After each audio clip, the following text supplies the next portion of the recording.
I don't know. Oh, yeah, I have. It's a just a minute. Yeah. How's everyone doing? Good. How did you come to church today? And I don't mean what means of transportation, what mode of transportation got you here. I mean, how did you come to church today? With excitement. Good answer. Good answer. The right answer. With excitement or with fear and trembling?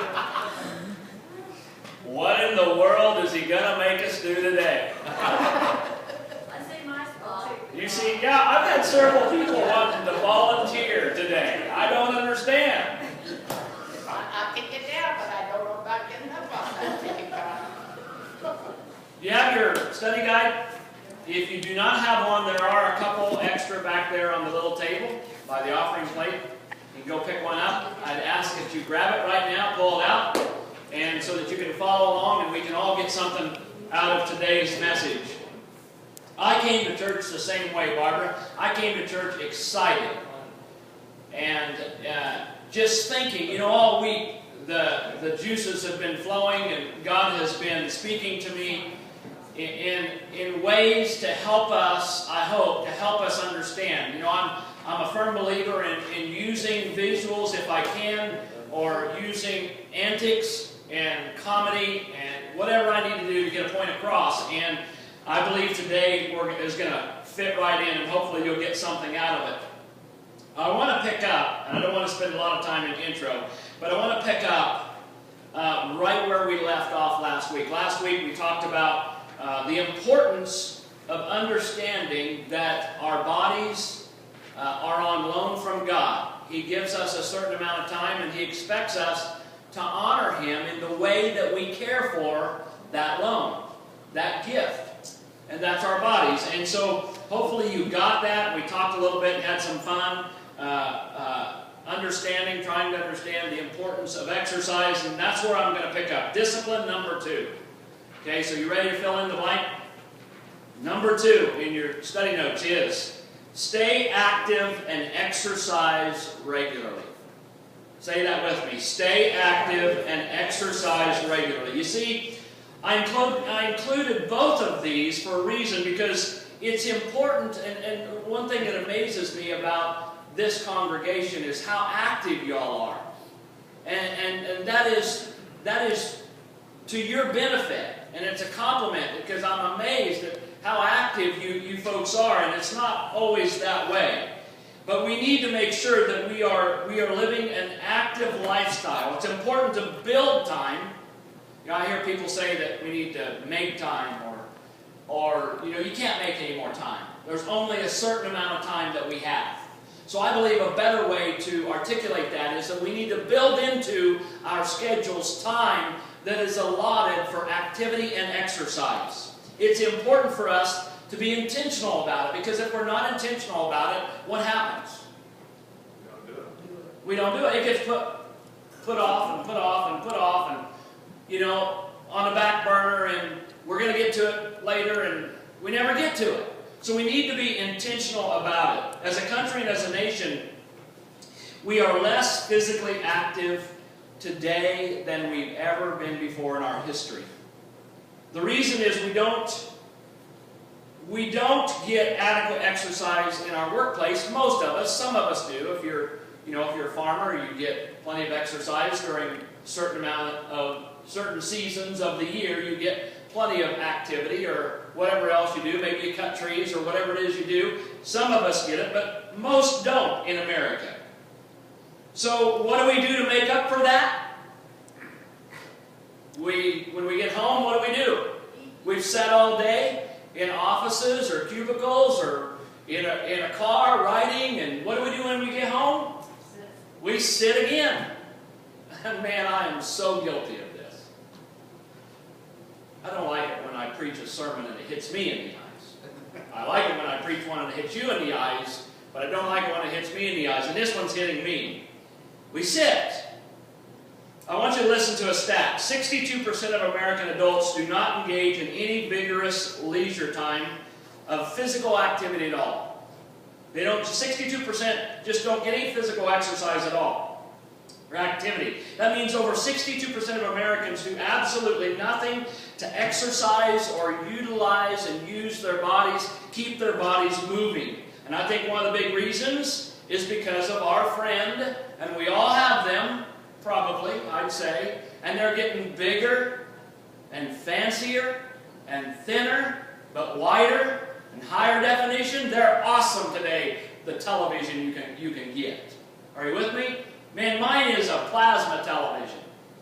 And at the time when I bought it in Tennessee, what is it, 55-inch, I think? Plasma television, 3D, high definition. It is phenomenal. It is so awesome. I love it. Because you can see everything when you're watching football or whatever you're watching a movie. It's awesome. And then I have a Bose entertainment system to go with it. So I'm cranking out great music. It's awesome. And I love my recliner. And I don't use that word just haphazardly. I love my recliner. I told Lisa last night, I got in my recliner and I grabbed my throw that I got on the back and I pulled it over and I threw it on me. And man, I loved it. I felt so comfortable and I could just sit there all night. And I did. Hello? Why y'all look at me like that? Y'all do it too, right? We do it. So we watch TV. According to Nielsen Company, the average American watches more than 4 hours of television every day. And if you put that back to back, that is 2 consecutive months of watching television over the course of a year. 2 months. And that's probably just on American Idol, if you still watch American Idol, but I like The Voice. That's the one I watch, The Voice. I like The Voice. So let me be really clear, and I think sometimes this needs to be brought out. So let me just be clear that watching television is not a sin. And everybody took a great big deep breath and said, "Thank you, Lord." Watching television is not a sin. But when watching television leads to not being active at all with our lives, and living a life of fullness the way that God intended us to do, then it becomes a problem. As Christians, we must wake up. Wake up to the fact that God has given us these bodies and He has designed them to move.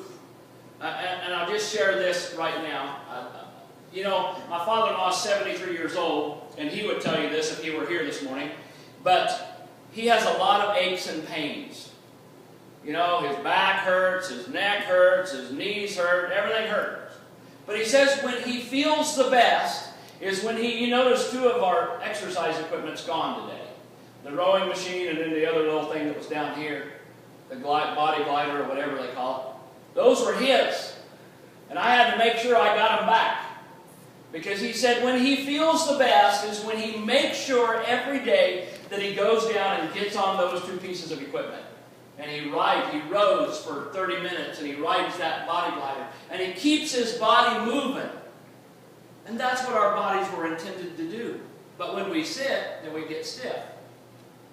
Studies prove that exercise lowers stress. Anybody have trouble with stress? Besides me? Exercise lowers stress. It gets rid of harmful chemicals in our body, chemicals that will kill us. And it provides a way of letting off steam that is productive, constructive, and not destructive. Are you with me this morning? If you are, say amen. Amen. The risk. It may not, what we're talking about here right now at this point, may not be deeply theological or it may not even, it's not a very complicated idea, but I think we need to understand that sometimes God comes to us, at least He does me, He comes to me in ways and helps me understand some very important principles in the simplest ways. And that's what I'm trying to express to you today. The Bible's clear. Our bodies belong to God. Our bodies belong to Him. They're on loan. And we should take care of them. If we're honest, there are plenty of excuses that we use. Plenty of reasons why we're not as active as we should be, or plenty of reasons why we can't exercise the way that we should. We use all kinds of excuses, but I have to tell you, the favorite excuse I've ever heard is the one that's found in our next verse, and that's Proverbs 22, verse 13. It's talking about a lazy person. It says the lazy person is full of excuses, saying, if I go outside, I might meet a lion in the street and be killed. So I'm not going to go outside. Because there's a possible I might meet a lion on the street and be killed. That's a pretty good excuse, right? Yeah, we don't want to meet a lion on the street. But what excuses do we use, do we tell ourselves to keep us from exercising? Maybe you were planning on getting up and going to exercise, but you thought about it a little bit, and you come up with some crazy thing like, well, I saw that squirrel in the park, or I saw that squirrel across the street, or I saw a raccoon walking down the street. If you live in Athol, who knows what you might see walking down the street, right? Or Kensington. And that animal could have rabies, so I better not go outside. It might bite me. All kinds of crazy excuses. So why don't we just do this? Let's get rid of excuses. Let's just get rid of it. Let's throw them over there. Don't make any excuses. Don't use any excuses. And if we take that step, we will improve our health. In fact, I think we ought to do that right now. Let's put this message into practice. You know I'm all about practicality and helping you guys be able to get it. So let's just all stand up. And maybe we ought to spread all out, get spread all out so you're not hitting. No, I'm just teasing. I'm not really going to make you do it. I like your eagerness, but I'm not going to make you do it. I was thinking about we're all going to do calisthenics. Jumping jacks, all kinds. Nah, I'm not going to do it. I think it probably would be good for us, but I'm not going to make you do it. Go ahead and sit back down. Well, no, wait a minute. No, let me rethink this. Why don't you go ahead and stand back up? Some of you are grabbing hold of the pew in front of me. Go ahead and sit back down.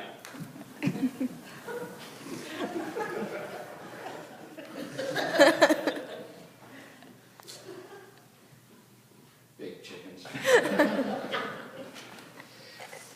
I'm not going to make you do that, but what I am going to make you do, get your pen out. You have a white space in your notes, and I want you to write down one step that you can take in this area this week that would improve your health and honor God.